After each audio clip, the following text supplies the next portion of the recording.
మా అమ్మమ్మ వాళ్ళ ఊర్లో గంగనమ్మ తల్లి జాతర జరుగుతుంది. ఇది వచ్చేసి ఆల్మోస్ట్ 100+ ఇయర్స్ తర్వాత జాతర చేస్తున్నారు.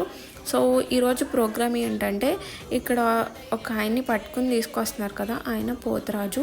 సో చాలా ఇయర్స్ నుంచి మాటలు లేవంట ఊర్లో ఆయనకి.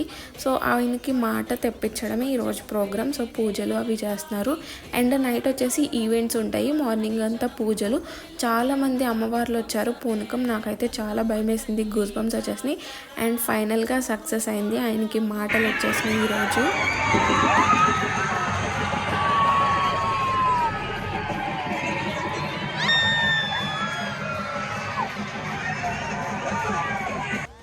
ఇంకా పోతరాజుకి మాటలు వచ్చేసరికి అమ్మవారి పూనకం వచ్చిన వాళ్ళందరూ లేచి ఫుల్గా డ్యాన్స్లు వేసేసారు. 101 దేవతలకి ఒక్కగానొక్క తమ్ముడు పోతరాజు అంట. అండ్ ఇట్లాంటి వీడియోస్ కోసం stay tune. Bye guys, subscribe చేసుకోండి.